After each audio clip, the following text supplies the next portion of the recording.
सभी को नमस्कार। कल अपन ने एटोनिक कब्ज, अवरोधक कब्ज और स्पार्टिक कब्ज क्या होता है और इसके क्या कारण हैं, इस पर चर्चा की थी। आज हम एटोनिक कब्ज, अवरोधक कब्ज, स्पार्टिक कब्ज जो है उनका उपचार हम किस प्रकार करेंगे, इस पर चर्चा करने जा रहे हैं। सबसे पहले हम आते हैं एटोनिक कब्ज का उपचार।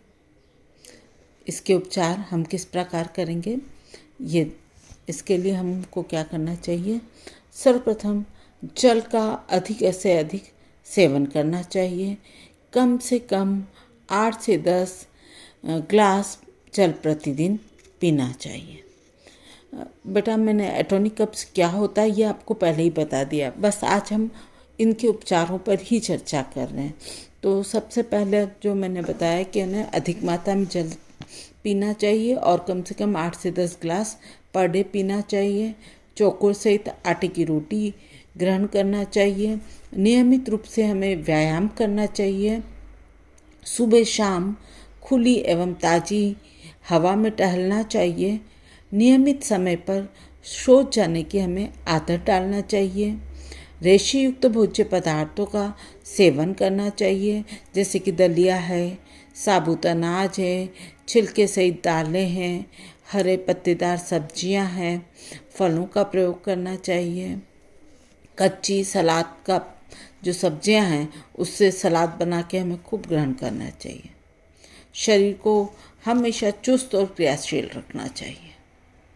फिर पेय पदार्थों जैसे कि सब्जियों का सूप है, फलों का रस है, छाछ है, लस्सी है, इसको सेवन करना चाहिए। देखो, अगर के सेवन से जल की मात्रा बढ़ जाती है, क्योंकि इसमें जल सोखने की जो शक्ति होती है वो बहुत अधिक होती है। ठीक है, तो इसको भी ले सकते हैं। मानसिक चिंता और परेशानी को दूर करना चाहिए। इसबगोल की जो भूसी है उसका प्रयोग के साथ साथ दूध के साथ इसको लें। जल के मतलब इसबगोल की भूसी का प्रयोग जल या दूध के साथ करें तो भी कब्ज़ को काफ़ी ठीक किया जा सकता है। प्रातःकाल सोकर उठने से पर हम अगर 1-2 ग्लास अगर उठते ही पानी पी लें तो भी कब्ज़ ठीक हो सकता है। ये अवरोधिक कब्ज़ के उपचार के एक जनरल तरीके हैं। दूसरा, अवरोधक कब्ज़ के उपचार के जनरल तरीकों पर हम विचार करते हैं। तो इसका मुख्य उद्देश्य बड़ी आंत की दीवारों को कम से कम चोट और हानि पहुंचाना होता है। इसलिए इसका उपचार हम इस प्रकार से करेंगे। सबसे पहला तो रोगी को मानसिक चिंता, उद्वेग है, तनाव है, इनसे दूर रखना चाहिए। दूसरा है, आंतों के घावों को कम करने के लिए रोगी को आवश्यक दवाइयाँ दी जानी चाहिए। रोगी को रात में तरल पैराफिन या हाइड्रोक्लोराइड्स देना चाहिए। एनीमा का उपयोग पूर्णतः वर्जित होता है। यदि ज़रूरत हो तो बहुत ही कम इसका प्रयोग या कभी बहुत आवश्यक हो तो करना चाहिए। मिर्च मसाले युक्त भोजन बिल्कुल वर्जित होते हैं।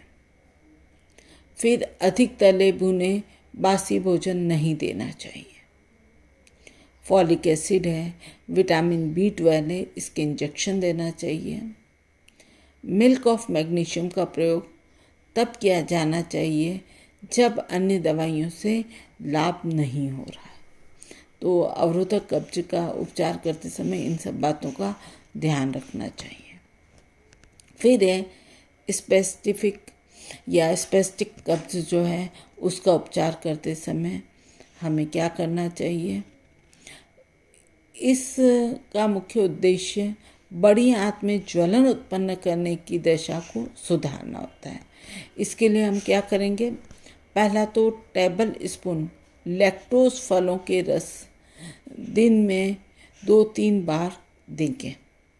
फिर मिर्च मसाले युक्त भोजन बिल्कुल नहीं देंगे। मादक पदार्थ जैसे कि शराबें और कई प्रकार के जो रस हैं शराब युक्त, उनको पूर्णतः वर्जित कर देंगे। फिर यांत्रिक चिढ़, जिससे कि मैकेनिकल इरिटेशंस कहते हैं, उसे उत्पन्न करने वाले भोज्य पदार्थों से परहेज करना चाहिए, जैसे छिलके सहित दाल, रेशे भोज्य पदार्थ, रेशेदार जो भी भोज्य पदार्थ हैं।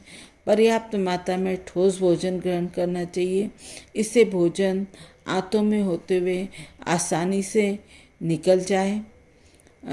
विटामिन B1 की कमी को दूर करने हेतु पर्याप्त मात्रा में फलों का रस, चावल का पानी, दाल का सूप का सेवन करना चाहिए। नियमित रूप से व्यायाम करना चाहिए और पर्याप्त मात्रा में जल का सेवन करना चाहिए। मानसिक रूप से पूर्ण शांति और चिंता मुक्त रहना चाहिए। इसबगोल या चाइना ग्रास आदि को लेने से आंतों की वांछित क्रियाशीलता बढ़ जाती है। ये दवाइयाँ आंतों में पानी के अवशोषण करके क्या करती है, मल को ढीला करती है। तो इन सब चीज़ों से इस तीनों ही प्रकार की जो मतलब इससे तो सब जो मैंने बताया उससे तो स्पेस्टिक कब्ज का उपचार करते समय ध्यान रखेंगे, और उपरोक्त मैंने तीनों ही कब्ज के उपचार के करते समय किन किन चीज़ों का ध्यान रखेंगे वो बता दिया। अब हम आते हैं कि कब्ज की अवस्था में पोषक तत्वों की आवश्यकता क्या होती है। ठीक है, तो सबसे पहले हम देखते हैं कार्बोज। भोजन में पर्याप्त मात्रा में रेशेदार पदार्थ होने चाहिए, अतः साबुत अनाज, छिलके सहित दालें, चोकोर सहित आटे की रोटी, सलाद, फल का प्रयोग करना चाहिए।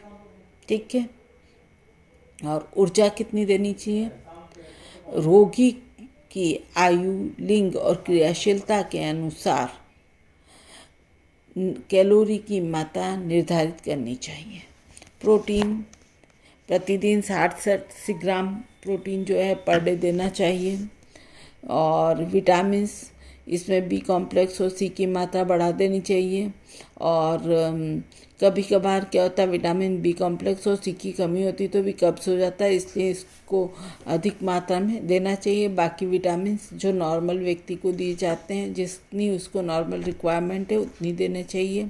वसा की पर्याप्त मात्रा होनी चाहिए, क्योंकि वसा पाचन संस्थान की आंतों की क्रियाशीलता बढ़ाने में या गतिशीलता बढ़ाने में मदद करता है।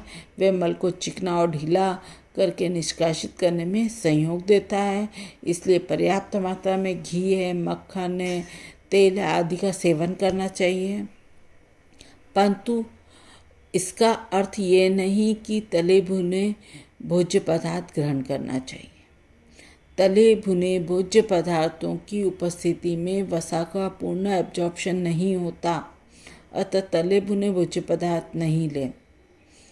खनिज लवण, कई बार क्या होता है, पोटेशियम की कमी से भी कब्ज उत्पन्न हो जाती है, अतः पोटेशियम की पूर्ति वाले फलों को, रसों और सब्जियों को आहार में शामिल करना चाहिए।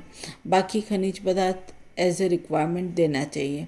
कभी कभार भोजन में लोह तत्व की अधिकता से भी कब्ज हो जाती है, विशेषकर गर्भवती या गर्भावस्था में जो गर्भवती माता होती है उसको लोह तत्व की जो गोली होती है उसको अगर दिया जाता है तो कब्ज हो जाता है। भोजन में कैल्शियम की अधिकता के कारण भी कई बार कब्ज हो जाता है। कहीं कहीं या किसी स्थानों पर जल में कैल्शियम बहुत अधिक होता है और वहाँ के लोगों को जो कब्ज इसी कारण होता है, क्योंकि जल इसके कारण कठोर हो जाता है। वैसे भी कठोर जल में कृत्रिम रूप से कार्बन डाइऑक्साइड प्रविष्ट कर पीने को देना चाहिए। फिर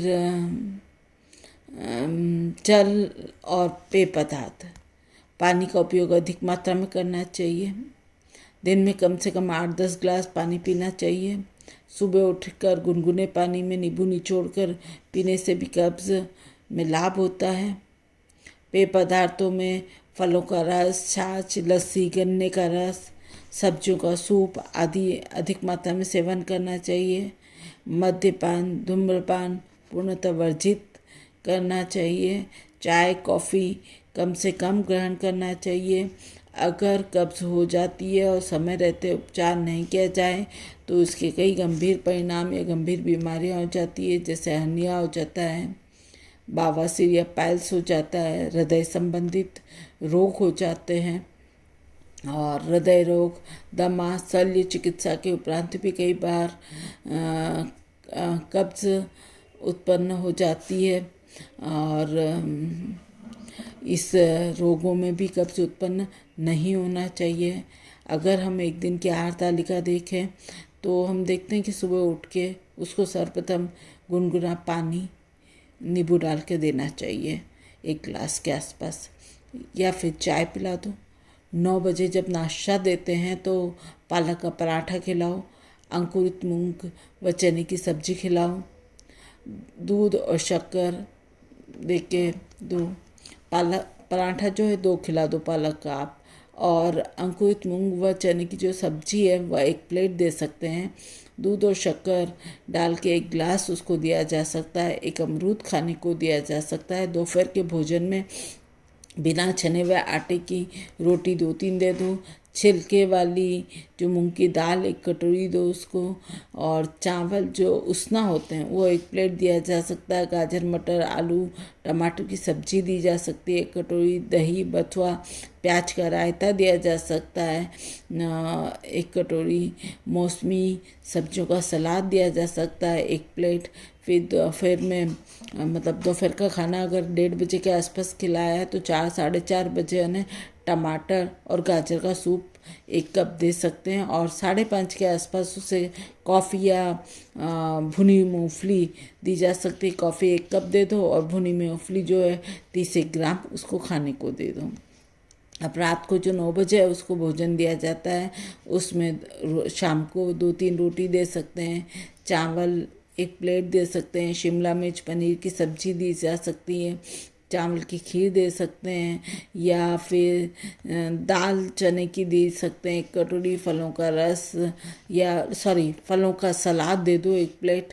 और सोते समय रात को करीब 10 बजे दूध और मुनक्का 1 गिलास देना चाहिए। तो इस तरह अगर हम उपचार करेंगे तो काफ़ी हद तक कब्ज़ की स्थिति से हम निजात पा सकते हैं। ठीक है, आप लोगों को समझ में आया? धन्यवाद।